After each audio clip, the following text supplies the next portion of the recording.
Irmãos e irmãs, a graça e a paz do Senhor Jesus. Amém. Uma grande responsabilidade e também uma honra, não a mim, mas ao Senhor, pois a palavra do Senhor é perfeita e ela é que rege cada um que está aqui. E olhando assim no domingo, é uma multidão de gente que está assim. Amém. Mas o interessante é saber que, olhando para cada um de vocês, eu tenho a plena certeza que foi a graça do Senhor que os trouxe. Pois sem a graça do Senhor, todos nós estaríamos fora daqui. Graças a Deus por isso.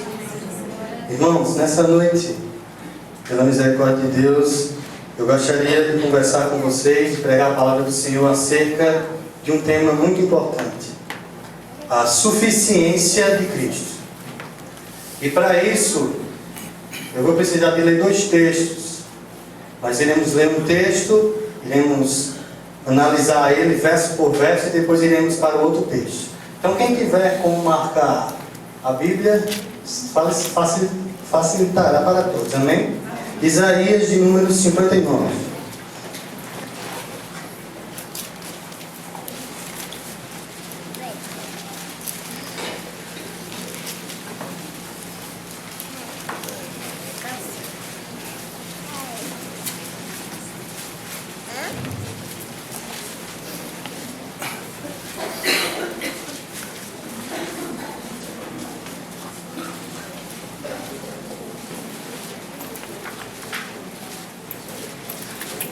Livro do profeta Isaías, capítulo 59. Nós iremos ler ele todo.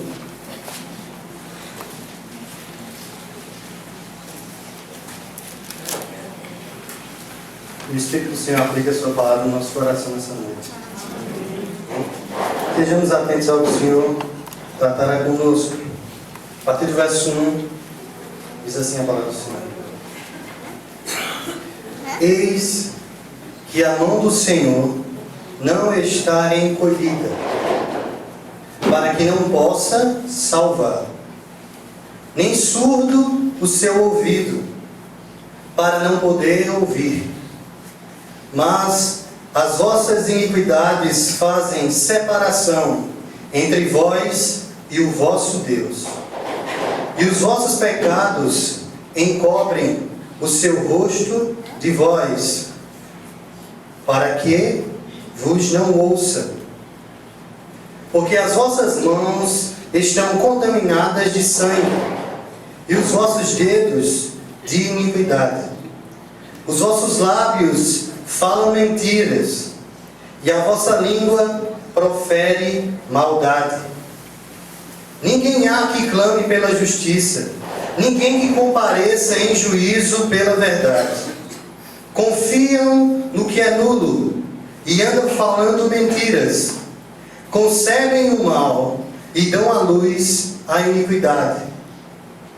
Chocam ovos de áspide ou serpente e tecem teias de aranha. O que comer dos ovos dela morrerá. Se um dos ovos é pisado, sai-lhe uma víbora. As suas teias não se prestam para vestes. Os homens não poderão cobrir-se com o que eles fazem. As obras deles são obras de iniquidade. Obra de violência há nas suas mãos. Os seus pés correm para o mal. São velozes para derramar o sangue inocente. Os seus pensamentos são pensamentos de iniquidade. Nos seus caminhos há desolação e abatimento. Desconhecem o caminho da paz, nem a justiça nos seus passos. Fizeram para si veredas tortuosas. Quem anda por elas não conhece a paz. Por isso, está longe de nós o juízo, e a justiça não nos alcança. Esperamos pela luz, e eis que há só trevas. pelo resplendor, mas andamos na escuridão. Apalpamos as paredes como cegos. Sim, como os que não têm olhos, andamos apalpando. Tropeçamos ao meio-dia, como nas trevas, e entre os robustos somos como porcos. Todos nós bramamos como ursos e gememos como pombas. Esperamos o juízo e não há. Há salvação e ela está longe de nós. Porque as nossas transgressões se multiplicaram perante ti, e os nossos pecados testificam contra nós. Porque as nossas transgressões estão conosco e conhecemos as nossas iniquidades. Como o prevaricar, o mentir contra o Senhor, o retirar-nos do nosso Deus, o pregar opressão e rebeldia, o conceber e proferir do coração palavras de falsidade, pelo que o direito se retirou e a justiça se pôs de longe, porque a verdade anda tropeçando pelas praças e a retidão não pode entrar. Sim, a verdade sumiu. E quem se desvia do mal é tratado como presa. O Senhor viu isso e desaprovou o não haver justiça. Viu que não havia ajudador algum e maravilhou-se de que não houvesse um intercessor, pelo que o seu próprio braço lhe trouxe a salvação, e a sua própria justiça o susteve. Vestiu-se de justiça, como de couraça, e pôs o capacete da salvação na cabeça. Pôs sobre si as vestiduras da vingança, e se cobriu de zelo, como de um manto, segundo as obras deles, assim retribuirá. Furor aos seus adversários, e o devido aos seus inimigos. As terras do mar dar-lhe-ás a paga. Temerão, pois, o nome do Senhor, desde o poente, e a sua glória desde o nascente do sol. Pois virá como um torrente impetuosa, impelida pelo Espírito do Senhor. Virá o Redentor a Sião, e aos de Jacó se converterem, diz o Senhor. Quanto a mim, esta é a minha aliança com eles, diz o Senhor. O meu Espírito que está sobre ti, e as minhas palavras que pus na tua boca, não se apartarão dela, nem da de teus filhos, nem da dos filhos de teus filhos, não se apartarão desde agora e para todo sempre. Palavra do Eterno, diz o Senhor. Graças a Deus por isso. Irmãos, tratando do tema suficiência de Cristo, pelo que lemos, só há um retrato falado ou uma descrição clara de pessoas com uma vida toda do pecado. E para podermos entender que Cristo e a sua obra é suficiente, precisamos o porquê que essa obra alcançou, ou o que essa obra alcançou e como a alcançou. E todos, pelo menos aqueles que proferem a fé na pessoa do Filho de Deus, proferem também para com Deus, ou entendem e recebem o diagnóstico de Deus sobre si, de que você é pecador. Então, para entendermos que Cristo e a sua obra é suficiente para alguma coisa que iremos ver, precisamos entender o que essa obra fez em nós. Então, para isso, esse texto se enquadra bem para o nosso contexto. Sabendo e entendendo que o contexto desse texto é um pouco diferente do nosso hoje. Porque esse texto, escrito pelo profeta Isaías, se passa num tempo em que o povo de Israel o povo escolhido do Senhor, descendente de Abraão, eles estavam com a lei em suas mãos, mas com o pecado em seu coração. Eles estavam com a lei em todo o seu braço, mas o pecado em seus olhos. Eles estavam com a lei e todo o mandamento do Senhor, com o templo à frente da sua casa, mas estavam completamente distantes do Senhor. E é evidente que isso é concreto, que eles estavam distantes do Senhor, pois o Senhor os puniu. O Senhor enviou o Império da Babilônia e os puniu. O Senhor permanece santo. Amém. O Senhor permanece santo. E assim como diz o salmista, cale-se diante dele toda a terra. Pois não há nenhum justo que levante a sua voz e o glorifique a ele plenamente. Pois todos nós fomos nascidos no pecado, e se não for a obra do Senhor, nós permaneceremos nesse estado. O reverendo Paulo Brasil, acerca desse texto, ele fala o seguinte, preste atenção. Temos visto na nossa modernidade e na nossa teologia contemporânea uma grande mudança no Evangelho quando se fala de salvação. Muitos apresentam o Cristo como Salvador, mas muitos que dizem vir a Cristo não têm consciência clara de pecado, do horror do pecado, do nojo do pecado. Por isso, vêm a Cristo sem muita convicção do que na verdade eles são. Alguns vêm a Cristo alegremente e com um sorriso nos lábios, sem a mínima consciência do pecado que as escravizam. Isso parece não ser culpa apenas destes que vêm assim, mas também daqueles que expõem o Evangelho, que não é bíblico. Quando entendemos que o Evangelho é de graça,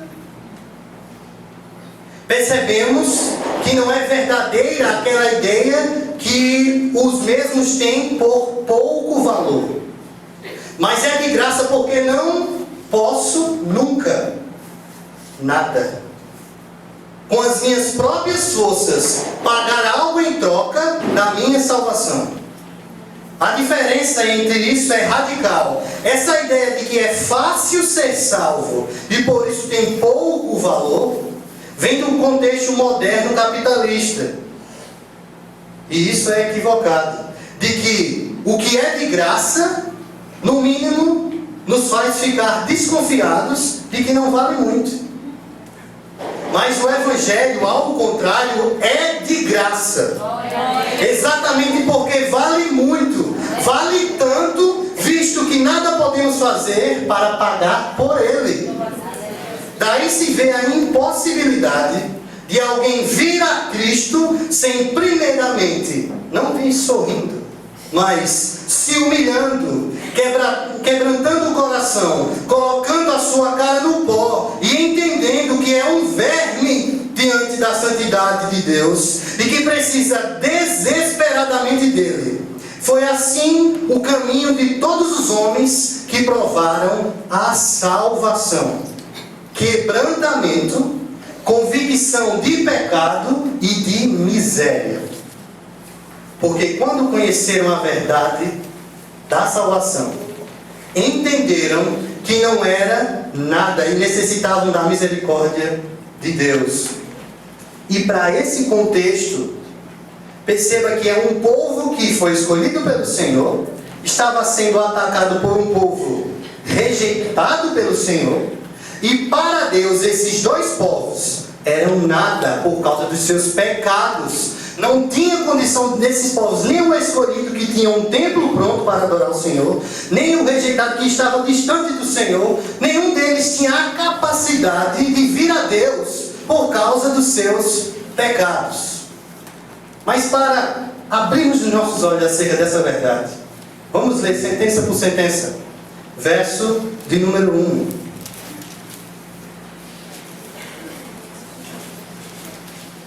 diz o seguinte: eis que a mão do Senhor não está encolhida. Grava essa palavra. Encolhida, para que não possa salvar, nem surdo o seu ouvido, para não poder ouvir. O texto começa com a sentença negativa, mas verdadeira. O texto começa com a sentença na negativa, mas é uma sentença verdadeira. E a sentença é a seguinte: que a mão não está encolhida para que não possa salvar. No primeiro verso, Deus, por meio do profeta Isaías, revela um atributo grandioso de Deus: a sua imutabilidade. Deus não mudou. Deus não muda. Mesmo analisando o contexto do seu povo o traindo, Deus não mudou. A mão dele não está encolhida e nem o seu ouvido está tampado. A condição do tomador da obra, de maneira ativa, ou seja, Deus, a obra dele é tanto ativa, como autônoma, como eficaz. Ou seja, para todo o tipo de pecador, Deus se mantém capaz de dar a sua mão. Não existe um pecador que seja impossível de ser salvo. Porque se for impossível, Deus deixa de ser Deus. Para o contexto dessa época, encolher a mão tem o sentido de desfavorecer, ou rejeitar, ou desprezar, ou ter nojo. Alguém, quando vai dar a mão a alguém que está com a mão suja, a primeira coisa é recolher. A segunda afirmativa que há nesse texto, está na parte B do texto, é que Deus não está surdo para não poder ouvir. Ouvir no contexto judaico era de extremamente importância. Por quê? Os ensinos do povo de Deus eram feitos pela oralidade. E você não dar ouvido a alguém é você não apenas não o ouvir, mas o rejeitar, o desprezar, o desconsiderar, a rejeitar os seus pensamentos, a sua ideologia, a sua petição, o seu argumento. Nesse contexto de Deus não estar com o ouvido tampado, se revela um outro atributo dele: a sua misericórdia. Porque para todo tipo de pecador, Deus se mantém constantemente pronto para ouvir a sua confissão. Deus se mantém pronto e capaz de dar a mão ao pecador e se mantém pronto a ouvir a sua confissão, a sua condição de pecado falada a Deus. Então essas duas afirmações que existem no verso 1 nos dará todo o traçar para entendermos o que Deus, por meio do profeta Isaías, quer falar conosco. Essas afirmações nos apresentam que o motivo do encolhimento e da surdez de Deus não está em Deus. O ato de começar o verso negando o que Deus não fez, não faz e não fará, pois é, o que se dá a entender é que não existe tempo para isso. Pois se Deus não muda e a sua misericórdia dura para sempre, consequentemente é rejeitado assim qualquer possibilidade de interpretarmos ou crermos em um Deus que é esquecido da sua criação, ou que se esquece da sua criação, e que não está nem um pouco interessado no estado em que sua criação está. Deus, Ele se importa com a sua criação. E por isso que ele não está com o seu braço encolhido, nem com o seu ouvido tapado. Verso de número 2. Atentemos. Mas as vossas iniquidades fazem separação entre vós e o vosso Deus. E os vossos pecados encobrem o seu rosto de vós, para que não os ouça. Aqui, agora, é nos apresentado a causa de um mestre que vislumbre algo um pouco equivocado. Perceba que a voz do profeta agora, ela se retrai. Ele não se inclui. O verbo está na segunda pessoa. Mas as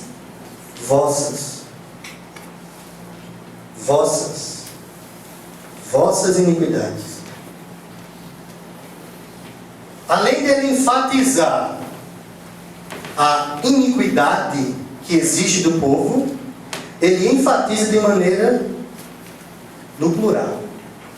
Não é apenas uma. São multidões de iniquidades.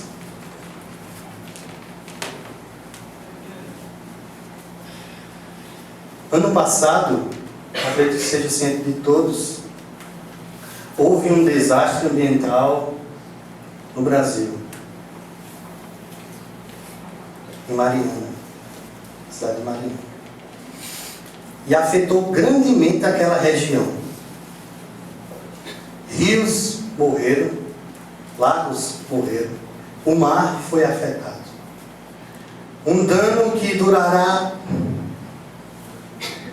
anos para a natureza reverter. E o que o pecado fez? Que tamanho de dano o pecado fez? Ele não afetou apenas rios, ou lagos, ou simplesmente pessoas. Ele afetou o universo. Toda a criação mudou antes do pecado e depois do pecado.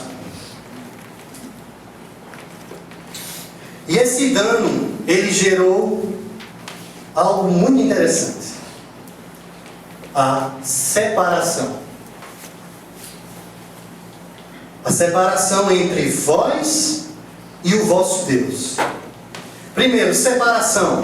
Separação é a condição constante em que um pecador vive. Todo pecador, da sua infância, se ele ainda não teve um encontro redentor de Cristo sobre a vida dele, ele permanece nesse estado sem redenção até então. Pois a separação é para o pecador o que o seu escrito diz. Ufa, que bom. Num teor, hoje cristão, se a gente for analisar, a separação é um malefício, é uma ação condenatória. Mas também ela se revela como uma ação de misericórdia. Imaginem um pecador diante de Deus, próximo. Se não houvesse uma separação entre ele e Deus, essa pessoa, você, seria destruído. A separação ela apenas não se revela como uma condição de destruição, de afastamento, mas também de preservação. Se não houvesse separação entre o pecador e Deus, o pecador estaria perdido, pois ele já não era.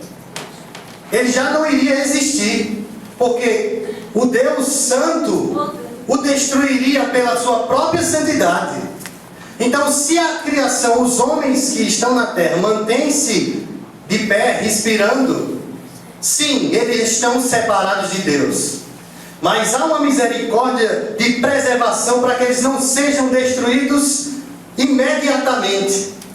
Vocês, por isso que eu disse no início, só estão aqui porque a misericórdia de Deus os preservou desde o seu nascimento até hoje. E não teve nada ou ninguém que pudesse retirar essa mão misericordiosa de Deus sobre nós. A outra sentença interessante que nos faz prestar atenção é o termo vosso Deus. Como assim?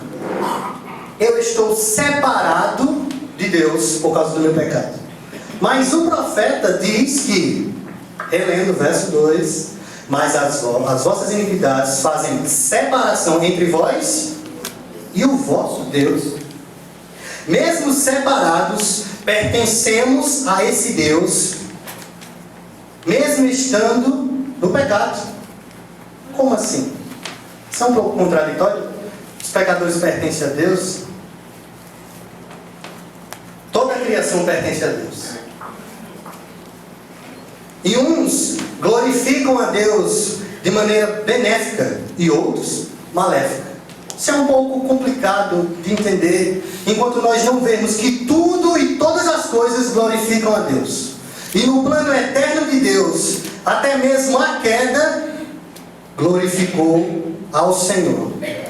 Pois através da queda, a graça do Senhor foi avultada para toda a criação ver. No finalzinho do verso, existe uma simbologia muito interessante acerca da neblina que impede a visão. Vamos ver, parte B. E os vossos pecados encobrem o seu rosto de vós para que não o ouça. Assim como não há possibilidade de se ver 1 metro à frente de quem está em um local neblinado, assim também é o nosso estado de separação com Deus. Não o vemos e não o ouvimos. Não o tocamos e ficamos imaginando onde Ele está. A neblina, ela não se expele simplesmente com o vento, esse tipo de neblina. Pois o vento, ele só vai espalhar mais ainda a neblina. A neblina, ela vai se desfazer com o aquecer de um coração pecador. E um desprender de confissão e confiança na pessoa do Filho de Deus. Então perceba que assim se mantém o quadro do pecador. Deus permanece da mesma maneira, com a sua mão estendida e seu ouvido atento, mas o pecador está separado de Deus, em uma situação de neblina, escura, tateando, procurando ao Senhor. E agora a gente vai ver, a partir dos versos do 13 ao 14, o profeta vai começar a simbolizar, dar sinais para nós entendermos o nosso estado, ou as obras que fazemos, que nos faz separação do Senhor. Verso 3. Porque as vossas mãos estão contaminadas de sangue, e os vossos dedos de iniquidade, e os vossos lábios falam mentiras, e a vossa língua profere maldade. É apresentado agora para nós membros do corpo, que utilizaríamos para tocar e para ouvir. Mas esses membros estão maculados pelo pecado. Isso faz com que Deus não possa estender, que a gente não consiga tocar na mão de Deus, porque as nossas mãos estão maculadas, e as nossas palavras soam para Deus como sujeira. No verso 4 diz o seguinte: ninguém há que clame pela justiça, ninguém que compareça em juízo pela verdade. Confiam no que é nulo e andam falando mentiras, concebem o mal e dão à luz a iniquidade. Não existe ninguém, nenhum ser humano que possa clamar por justiça e compareça em juízo perante Deus se representando. Na versão da Bíblia King James, esse texto está assim: pleiteie sua causa com justiça, e não há quem busque o seu direito, e nem faça a sua própria defesa com retidão e sinceridade. É ciente que no ramo do direito, quando há um juízo, qualquer pessoa tem o direito de ter um representante. Mas se você por si só se representa, você perde muitos direitos no momento do julgamento. Você não tem como requerer uma causa se ela for perdida. Você não tem como mais requerer se você a perder. Então pense você diante de Deus, requerendo a sua causa de salvação. Já sabemos o resultado, qual será.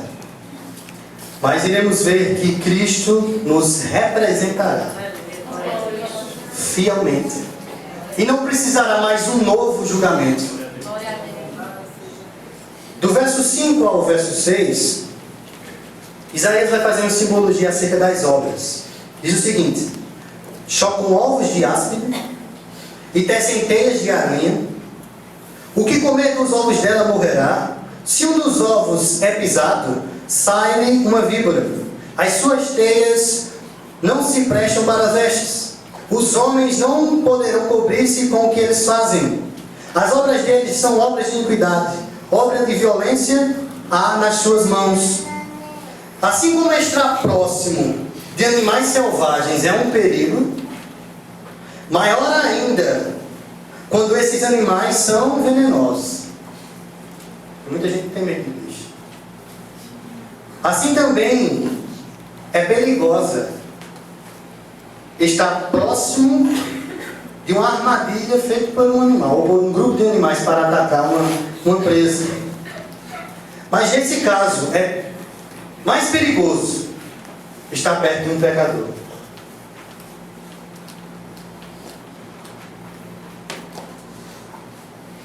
As serpentes, elas simbolizam nesse texto o homem que é peçonhento, que tem um veneno dentro de si próprio, pronto para matar.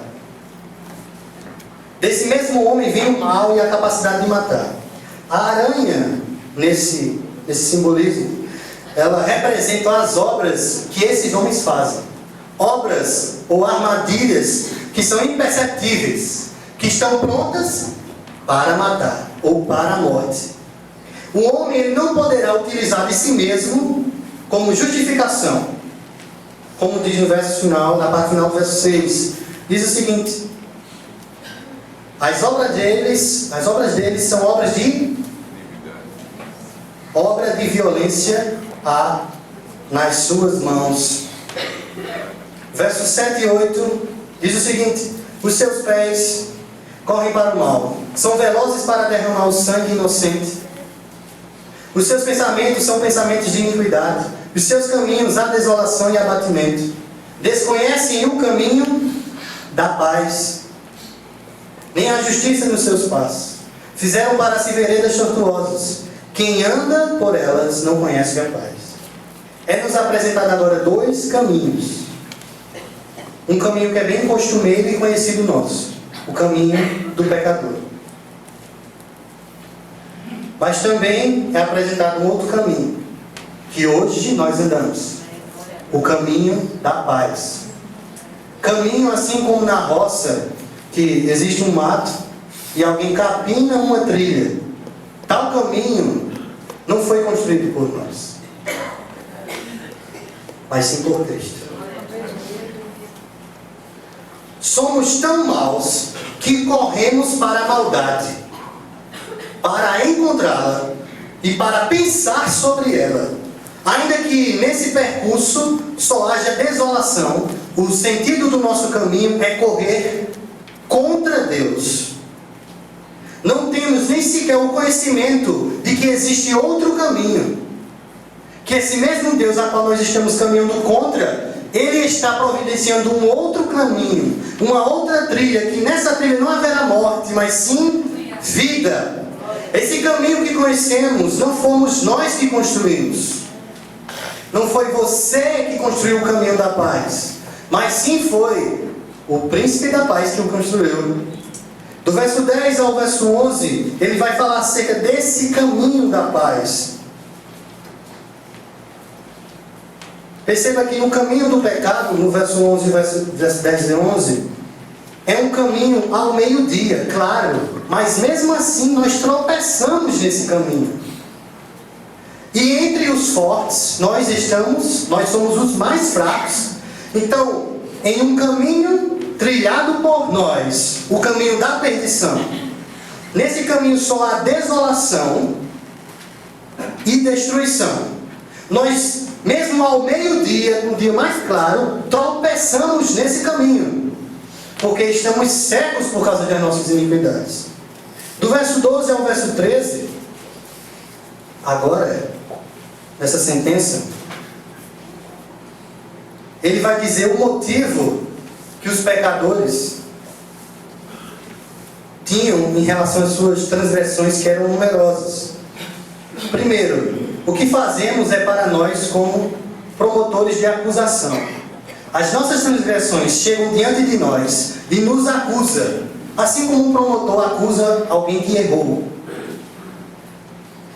Mas, no verso 14 ao 16, Deus percebe a condição do homem. E ele vê que não há sequer um ajudador e intercessor. Verso 14, vamos lá todo mundo. Verso 14, diz o seguinte: pelo que o direito se retirou e a justiça se pôs de longe. Porque a verdade anda tropeçando pelas praças, e a retidão não pode entrar. Sim, a verdade sumiu. E quem desvia do mal é tratado como presa. O Senhor ouviu isso e desaprovou o não haver justiça. Viu que não havia ajudador algum, e maravilhou-se de que não houvesse um intercessor, pelo que seu próprio braço lhe trouxe a salvação, e a sua própria justiça susteve. O mesmo reverendo Paulo Brasil diz o seguinte acerca dessa sentença: é simples. O próprio Jesus nos explica esse termo ajudador, intercessor, tá? No Evangelho de João, no capítulo 17. É por eles que eu rogo. Não rogo pelo mundo, mas por aqueles que me deste, porque são teus. Eu rogo por aqueles por quem realizei a expiação, os que tu me deste. Agora fica claro o porquê a intercessão é uma obra posterior à própria expiação. O único que poderia interceder por nós era aquele que tivesse as condições de levar sobre si a nossa iniquidade. O intercessor que não tivesse essa condição de levar sobre si o nosso pecado, ele não poderia ser aceito diante de Deus. Por isso que Deus maravilhou-se, no verso de Isaías, de não ter ninguém que pudesse fazer isso pelos homens. Jesus, no capítulo 17 de João, no verso 9, ele intercede por aqueles pelos quais ele morreu. Por isso, é impossível haver salvação fora de Cristo. Por isso, é impossível haver salvação fora de Cristo. Porque para que o homem se apresente diante de Deus, ele terá de ser representado. Porque assim como eu disse, se o pecador for diante de Deus sem o seu representante forense, ele não terá como reavaliar ou reverter o julgamento que Deus der contra ele. Ele com certeza perderá.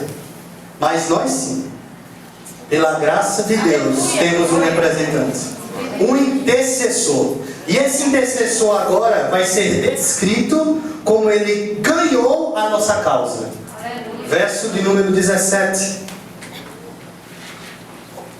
Ele vestiu-se de justiça como de uma couraça e pôs o capacete da salvação na cabeça, pôs sobre si a vestidura da vingança e se cobriu de zelo como de um manto, segundo as obras deles. Assim retribuirá furor aos seus adversários, e o devido aos seus inimigos. As terras do mar dar-lhe-ás a paga. Temerão, pois, o nome do Senhor, desde o poente, e a sua glória desde o nascente do sol. Pois virá como torrente impetuosa, impelida pelo Espírito do Senhor. Virá o Redentor a Sião, e aos de Jacó se converterem, diz o Senhor. Do verso 17 ao 20 é nos apresentado uma descrição da Trindade operosa para a salvação. Partindo do Deus Pai, apresentando que Ele viu a condição do homem, maravilhoso de não ter ninguém que o represente contra Ele mesmo, e Ele envia o seu Filho, vestido com a couraça da justiça. Para nós simboliza um soldado, mas perceba que as armas que esse Cristo vestiu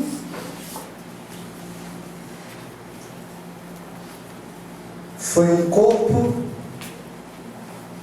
100% humano, sobrevivendo às mesmas condições humanas, tendo que ser amamentado na sua criação e tendo que ser levado à sua sepultura.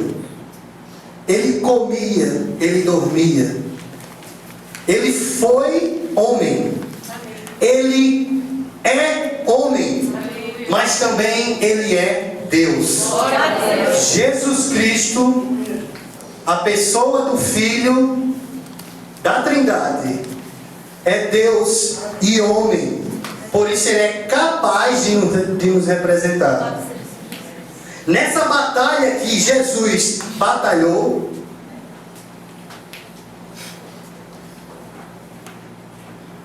foi atribuída a Ele as honras pela sua conquista. E assim como diz Colossenses, Ele triunfou na cruz. A cruz para nós, ou para o mundo, melhor falando, representa perca, representa o local de morte, mas para nós representa vida, representa o local exato no tempo e no espaço que Deus decidiu glorificar a si mesmo na sua criação. Durante todo o tempo, desde a eternidade para o passado que a gente não consegue imaginar, até para o futuro da eternidade que a gente não consegue imaginar.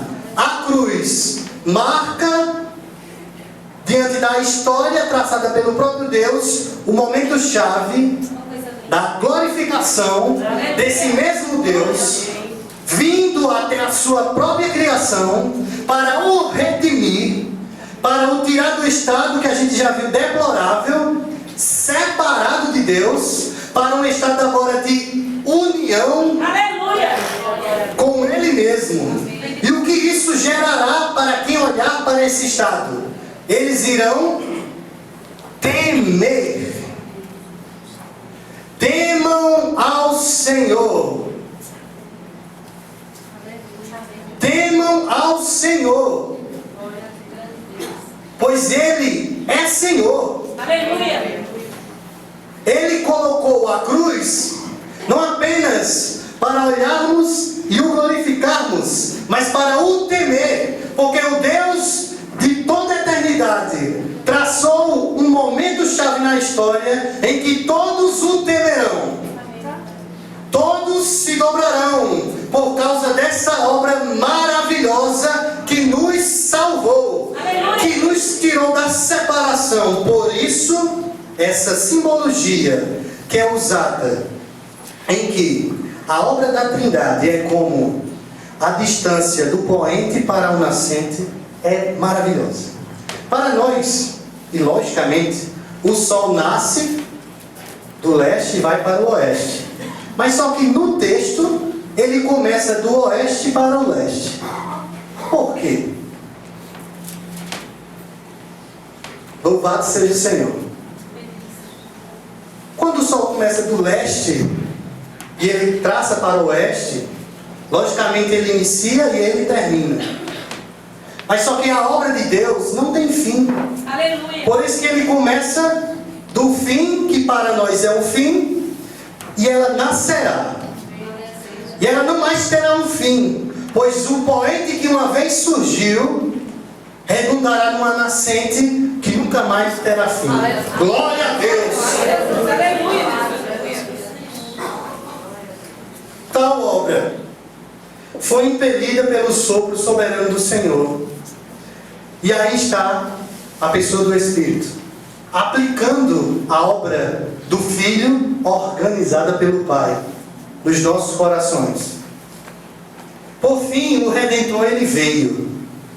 Nós já o vimos, nós já o apalpamos, já ouvimos o falar. E o interessante é vermos o trabalhar da Trindade para a sua própria glória no ato da redenção. Por isso finalizamos no verso 21. Todos. Verso 21. Diz o seguinte: quanto a mim, esta é a minha aliança, diz o Senhor. O meu Espírito, que com eles está sobre ti, e as minhas palavras que pus na tua boca não se apartarão dela, nem da de teus filhos, nem da dos filhos de teus filhos, não se apartarão desde agora e para todo sempre. Tal obra que para o pecador representar-se diante de Deus seria incapaz, Deus levanta para si mesmo um representante para nós. E esse representante nos representa fielmente e eficaz. E nesse julgamento, Deus julga. E o pecado é condenado no nosso representante, Jesus Cristo. E pagando Ele por esse pecado, Ele tem agora a autoridade para devolver a nós a liberdade da nossas, que tínhamos a separação. Por isso, o Espírito ele estará sobre nós e colocará em nós as palavras de Deus. E não apenas colocará, mas impossibilitará de que elas saiam. O Espírito colocará as palavras do Senhor em nós e impossibilitará de que elas saiam. Pois essa obra é de Deus. Essa obra é de Deus. E se Deus faz alguma coisa, Ele a faz perfeita. Vamos ficar de pé? Glória a Deus.